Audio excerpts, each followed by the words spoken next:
नमस्कार दोस्तों, मैं उत्सव कुमार आप सभी का आपके अपने YouTube चैनल उत्सव मैथ्स में स्वागत करता हूं। आज की वीडियो में मैं आप सभी स्टूडेंट के लिए आरआरसी ग्रुप डी 15 सितंबर सेकेंड शिफ्ट का एग्जामिनेशन समाप्त हो चुका है। उसमें मैथ के कौन कौन से क्वेश्चन पूछे गए उन सारे क्वेश्चन को मैं यहां पर लेकर आया हूं। ये सारे के सारे 100% ऑथेंटिक और जेन्युइन क्वेश्चन है जो कि आपके एग्जामिनेशन ग्रुप डी 15 सितंबर सेकेंड शिफ्ट में पूछे गए। यहाँ पर मैथ के जितने भी क्वेश्चन लिए गए वो सारे के सारे क्वेश्चन मुझे रवि पन्नू जी ने भेजे, तो इसलिए सबसे पहले मैं इनका तहे दिल से धन्यवाद देना चाहता हूँ, जिसकी वजह से मैं आप सभी स्टूडेंट के लिए 100% ऑथेंटिक क्वेश्चन के साथ आ पाया हूँ। तो आइए दोस्तों, आज की वीडियो को शुरू करते हैं। वीडियो को शुरू करने से पहले अगर आपको हमारा वीडियो पसंद आए तो आप हमारे चैनल को सब्सक्राइब कर सकते हैं, साथ ही साथ इस वीडियो को अपने दोस्तों के साथ शेयर कर सकते हैं। आपको ग्रुप डी का 15 सितंबर का किसी भी शिफ्ट का जीके का या मैथ का पीडीएफ चाहिए तो टेलीग्राम ग्रुप का लिंक इस वीडियो के डिस्क्रिप्शन में दे रखा है, वहाँ पर पीडीएफ अपलोड कर दिया जाएगा। वैसे स्टूडेंट जो ग्रुप डी का 15 सितंबर का पहला शिफ्ट और ग्रुप डी का 15 सितंबर का सेकेंड शिफ्ट का जीके और मैथ का एनालिसिस देखना चाहते हैं तो सारा एनालिसिस मैं इस चैनल पर कराया हूँ, आप जाकर देख सकते हैं। मैं आप सभी स्टूडेंट के लिए डेली सबसे पहले जीके और साइंस का और उसके बाद मुझे मैथ के जैसे क्वेश्चन मिलते हैं, उसके बाद मैं आप सभी स्टूडेंट के लिए मैथ का भी एनालिसिस लेकर आता हूँ जो कि ऑथेंटिक क्वेश्चन के साथ होता है। तो आइए वीडियो को शुरू करते हैं। एक क्वेश्चन पूछा गया, एक कार 3,40,000 रुपये में खरीदी जाती है और उस पर 30,000 रुपये का खर्चा आता है। 15% का लाभ कमाने के लिए उसे कितने में बेचा जाए। देखिए, पहले 3,40,000 में ख़रीदे हैं, फिर 30,000 का खर्चा आया, मतलब टोटल गाड़ी पे खर्चा कितने का आया है? 3,70,000 का। 3,70,000 का। अब उस पर 15% का लाभ कमाना है। 15% का लाभ कमाने का मतलब उस चीज़ को कितना में बेचना है? 115 में बेचना है। कितना में बेचना है? 115% में, डिवाइडेड बाय 100। डबल जीरो से डबल जीरो कट गया, यहाँ पे कुछ नहीं करना है। 115 को 37 से क्या करना है? गुना करना है। 115 को 37 से हम गुना करेंगे तो 7 पचे 35 का 5, बाकी 3 7 3 10 और 7 1 8, 5 3 15, 3 1 4 और 3, तो यहाँ पर हो जाएगा 5 5 8 4 12 और 3 1 4, 42 55 00, मतलब 4,25,500 रुपया में हमको उस कार को बेचना पड़ेगा। कितना में बेचना पड़ेगा? 4,25,500 रुपये में उस कार को बेचना पड़ेगा 15% का प्रॉफिट कमाने के लिए। नेक्स्ट क्वेश्चन की ओर बढ़ते हैं। नेक्स्ट क्वेश्चन आपका पूछा गया है, एक घन की भुजा 8 सेंटीमीटर, किसी ने कहा है 6 सेंटीमीटर। तो अब मुझे नहीं पता एग्जैक्ट डाटा क्या 8 है या 6 सेंटीमीटर है, तो उसका टोटल सरफेस एरिया क्या होगा? अगर 8 सेंटीमीटर है तो 6 गुना टोटल सरफेस एरिया होता है 6 गुना भुजा स्क्वायर, यानी 6 × 8 का स्क्वायर। 6 × 8 का स्क्वायर यानी 6 × 8 का स्क्वायर, 8 64। अब जब 64 को 6 से गुना करेंगे, 6 चौक 24 का 4, बाकी 2 छक्का का 36 और 2 38, 384 सेंटीमीटर स्क्वायर होगा। जब भुजा हम इसका क्या माने? 8। जब भुजा 8 माने हैं तो 384 सेंटीमीटर स्क्वायर होगा। किसी स्टूडेंट ने कहा कि नहीं, इसका भुजा 6 दे रखा था, तो टोटल सरफेस एरिया क्या होगा? तो टोटल सरफेस एरिया 6 × भुजा स्क्वायर। अब भुजा स्क्वायर मतलब 6 का स्क्वायर, अब 6 का स्क्वायर इंटू 6 मतलब 6 का क्यूब।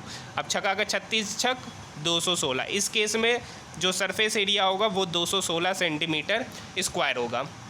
नेक्स्ट क्वेश्चन आपका पूछा गया है, देखिए ए और बी की आयु का अनुपात 11:5 दे रखा है। 2 व्यक्ति है ए और बी। अब हो सकता है वहाँ नाम होगा, ये नहीं कर सकते। ए और बी 2 व्यक्ति, उनकी आयु का अनुपात 11:5 है। 6 साल बाद उनकी आयु का योग 50 है। 6 साल बाद तो बताइए, 6 साल बाद इनकी आयु भी 6 बढ़ी होगी और इनकी भी आयु 6 बढ़ी होगी, तो 6 + 6 कितना हो गया? 12, और 11 + 5 यूनिट मतलब 16 यूनिट। 16 यूनिट प्लस 12 वो बराबर होगा 50 के। 16 यूनिट प्लस 12 बराबर होगा 50 के, क्योंकि यहाँ पर 6 साल बाद उनकी आयु का योग 50 बता रहा है और 6 साल पहले उनकी आयु का योग 16 यूनिट है, और 6 साल बाद उनकी आयु का योग होगा 16 यूनिट प्लस 12। ये प्लस 12 इक्वल के 50 की तरफ जाएगा तो -12 हो जाएगा। तो यहाँ 16 यूनिट जो होगा वो बराबर होगा 50 माइनस 12 जो कि 38 होगा। तो ये नहीं होना चाहिए। यहाँ पर उनकी जो आयु का योग होगा ना वो 60 होगा। क्या होगा? 60 होना चाहिए। तब यहाँ पर उन दोनों की 16 यूनिट का वैल्यू कितना आएगा? 48 आएगा। तब 16 यूनिट का वैल्यू 48 आएगा। तब 1 यूनिट का वैल्यू क्या आएगा? 3। 1 यूनिट का वैल्यू क्या आएगा? 3। ऐसा मैं इसलिए बोल रहा हूँ क्योंकि यहाँ पर ये नंबर कट नहीं रहे। अगर नंबर कट नहीं रहा है तो कोई भी व्यक्ति का एज एक्यूरेट नंबर नहीं आ पाएगा, इसीलिए यहाँ पर 60 होना चाहिए था क्वेश्चन में। तो 1 यूनिट का वैल्यू हो गया 3। तो आपसे क्वेश्चन पूछा ए की वर्तमान आयु। ए की वर्तमान आयु कितना यूनिट है? 11 यूनिट है। 1 यूनिट का वैल्यू 3, तो 11 यूनिट का वैल्यू कितना हो गया? 11 तिया 33। फिर यहाँ पर अगर बी का पूछता है तो बी के आयु है 5 यूनिट, 1 यूनिट का वैल्यू 3, तो बी का कितना हो गया? 5 तिया 15। अब देखिए यहाँ पर 33 और 15 को जब हम जोड़ेंगे तो 48 होता है। कितना होता है? 48 होता है। 6 साल बात करेंगे तब उनकी आयु का योग 60 हो जाएगा। उनकी आयु का योग 60 हो जाएगा। यानी इस क्वेश्चन में थोड़ा सा करेक्शन करना पड़ेगा। यहाँ पर क्या होगा? 60 होना चाहिए। नेक्स्ट क्वेश्चन है ए बी सी 3 अलग अलग व्यक्ति है जो किसी काम को, ए जो है किसी काम को 12 दिन में करता है, बी उसी काम को 24 दिन में करता है और सी उस काम को 48 दिन में करता है। तो क्वेश्चन पूछा गया है तीनों मिलकर उस काम को कितने दिन में करेंगे। तो 12, 24 और 48 का एलसीएम लेंगे तो 48 होगा। ये 48 आपका क्या हो गया? टोटल वर्क हो गया। ये 48 आपका क्या हो गया? टोटल वर्क कितना पता चल गया? 48 पता चल गया। अब ए 12 दिन में 48 काम करता है तो ए की एफिशिएंसी कितना होगी? ए की एफिशिएंसी 3 होगी। बी 24 दिन में 48 काम करता है तो बी की एफिशिएंसी कितना होगी? 24। सी 48 दिन में 48 काम करता है तो सी की एफिशिएंसी कितना हो गया? 1। अब पूछा है तीनों मिलकर वे इस काम को कितने दिन में करेंगे, तो तीनों मिलेगा मतलब ए प्लस बी प्लस सी। तो बताइए जब ए की एफिशिएंसी 3, बी की एफिशिएंसी 2, सी की एफिशिएंसी 1, तीनों को जोड़ना है तो 3, 2, 5 और 1 6। 3, 2, 5 और 1 6, मतलब टोटल एफिशिएंसी कितना हो गया? 6 तीनों का। टोटल काम कितना? 48। 48 डिवाइडेड बाय 6, 48 डिवाइडेड बाय 6 करेंगे 8 दिन। मतलब तीनों मिलकर वे इस काम को कितने दिन में करेंगे? 8 दिन में करेंगे, क्योंकि total work divided by efficiency होगा। टोटल वर्क यहाँ 48 है और एफिशिएंसी यहाँ पर आपका 6 दे रखा है, तो 48 डिवाइडेड बाय 6 जो कि इस क्वेश्चन का उत्तर हो जाएगा 8 दिन। नेक्स्ट क्वेश्चन की ओर बढ़ते हैं।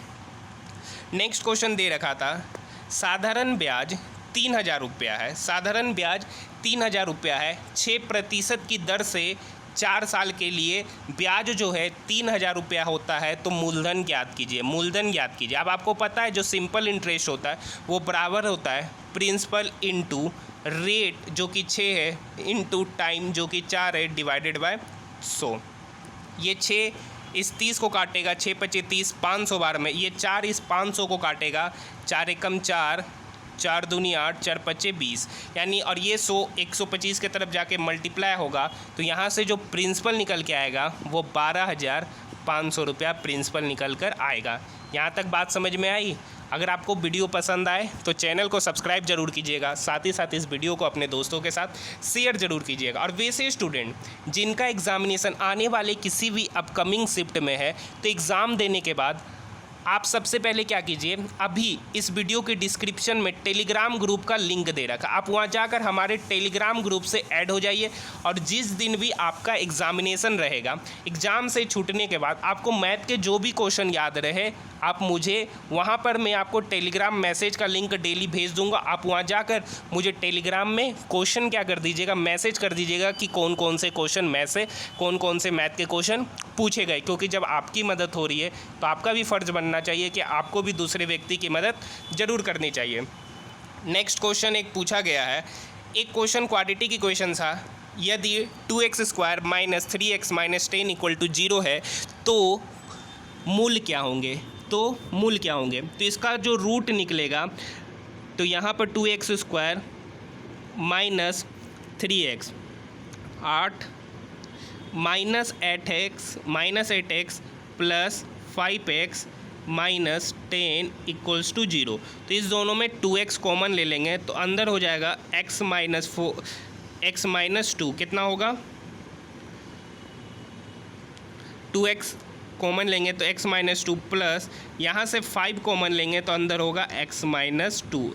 Equals to 0। तो यहाँ से दोनों में x माइनस 2 कॉमन है, x माइनस 2 कॉमन है, तो अंदर हो जाएगा 2x plus 5 equals to 0, 2x plus 5 equals to 0। तो यहाँ से दो इक्वेशन बन गया, एक हो गया x minus 2 into 2x plus 5 equals to 0।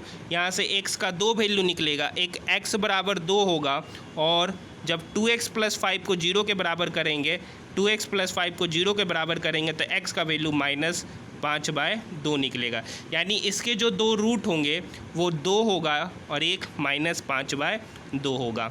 यहाँ तक बात समझ में आई? नेक्स्ट क्वेश्चन की ओर बढ़ते हैं। नेक्स्ट क्वेश्चन है हमारा, कांता और कृति दो व्यक्ति है जिनकी एज का रेशियो, एक कांता है और एक कृति है, एक को हिंदी में लिखती है एक को इंग्लिश में। उनकी वर्तमान आयु का अनुपात 3:5 है। 9 साल के बाद उनकी आयु का अनुपात 3:4 होता है। 9 साल के बाद उनकी आयु का अनुपात 3:4 होता है। रेशियो में कुछ ना कुछ गड़बड़ है, ठीक है। ऐसे हम बनाएंगे कि क्वेश्चन पूरा का पूरा गलत है, ठीक है। क्योंकि देखिए जब 9 साल बाद तो उनकी आयु, यहाँ पर देखिए दोनों की आयु क्या है, सेम है। यहाँ भी 3 यूनिट है और यहाँ भी 3 यूनिट है, जो कि पॉसिबल नहीं है। और यहाँ पर देखिए रेशियो क्या हो गया, घट गया, 5 से 4 हो गया, जबकि आयु क्या होना चाहिए था, बढ़ना चाहिए था। तो यहाँ पर हो सकता है कुछ ना कुछ कॉरेक्शन करना पड़ेगा। ये या तो कुछ ना कुछ इस क्वेश्चन में क्या है, कॉरेक्शन करना पड़ेगा। अगर आपको एग्जैक्ट क्वेश्चन याद है, क्योंकि ये क्वेश्चन किसी स्टूडेंट ने भेजा है और मैं उसी को यहाँ पर कॉपी पेस्ट कर दिया हूँ। अगर आपको एग्जैक्ट क्वेश्चन याद है तो कमेंट सेक्शन में ज़रूर बताइएगा। देखिए क्वेश्चन समचतुर्भुज से पूछा गया था। अब उसका डाटा 12 और 16 नहीं दे रखा था, मैं अपने मन से डाटा 12 और 16 माना हूँ। किसी स्टूडेंट ने बताया कि समचतुर्भुज का विकर्ण दे रखा था और एरिया पूछा था। अब आपको पता है कि समचतुर्भुज का जो विकर्ण होता है वो एक दूसरे को 90 डिग्री पर परपेंडिकुलर क्या होता है, समद्विभाजित करता है। परपेंडिकुलर क्या होता है, समद्विभाजित करता है। तो यहाँ पर एक दूसरे को परपेंडिकुलर क्या कर रहा है, समद्विभाजित कर रहा है, ठीक है। तो यहाँ पर एक दूसरे को 90 डिग्री समद्विभाजित कर रहा है। ये टोटल अगर विकर्ण 12 है तो यहाँ से यहाँ की दूरी होगी 6, क्योंकि समद्विभाजित करेगा 12 का आधा 6। अगर ये विकर्ण टोटल 16 है तो यहाँ से यहाँ की जो दूरी होगी वो 8 होगी। अब पाइथागोरस थ्योरम से ये एक राइट एंगल ट्रायंगल बन रहा है, ये एक राइट एंगल ट्रायंगल बन रहा है जिसमें ये भुजा 8 है और ये भुजा 6 है। तो पाइथागोरस थ्योरम से ये कितना हो जाएगा, 10 हो जाएगा। पाइथागोरस थ्योरम से कितना हो जाएगा, 10, क्योंकि 8 64 प्लस 36, 64 प्लस 36 कितना हो गया, 100।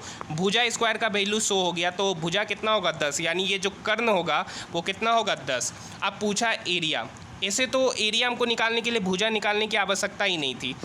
यहाँ से भुजा कितना निकलेगा, यहाँ से भुजा निकल के आ गया 10। अगर परिमाप पूछता तो परिमाप क्या होगा, 4 इंटू भुजा, यानी 4 गुना 10 कर देंगे जो कि 40 होगा। लेकिन पूछा एरिया है तो एरिया निकालने के लिए कुछ करना ही नहीं पड़ता है, 1/2 इंटू विकर्णों का गुणनफल 12 गुना 16, बस इतना ही करना रहता है। तो 2 इस 16 को काटेगा 8 बार में, 12 8 96 सेंटीमीटर स्क्वायर इसका उत्तर हो जाएगा।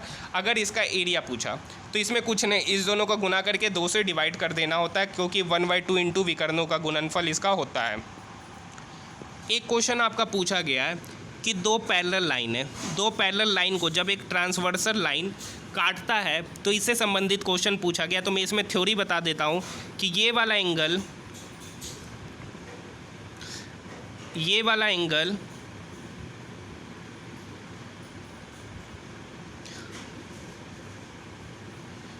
देखिए, 2 पैरेलल लाइन को जब एक ट्रांसवर्सल लाइन काटता है तो ये वाला एंगल प्लस ये वाला एंगल का सम कितना होता है, 180 डिग्री।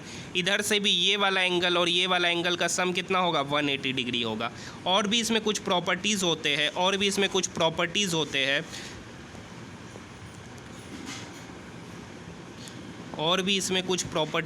कि 2 पैरेलल लाइन को जब एक ट्रांसवर्सल लाइन काटता है तो एकांतर कोण से ये वाला कोण और ये वाला कोण बराबर होगा, ये वाला कोण और ये वाला कोण क्या होगा, बराबर होगा। और शीर्षाभिमुख कोण से ये कोण और ये कोण भी क्या होंगे, बराबर होंगे। इसकी प्रॉपर्टी से भी आपके एग्जामिनेशन में क्वेश्चन पूछे गए। तो आज के लिए इतना ही। वीडियो पसंद आए तो चैनल को सब्सक्राइब ज़रूर कीजिएगा।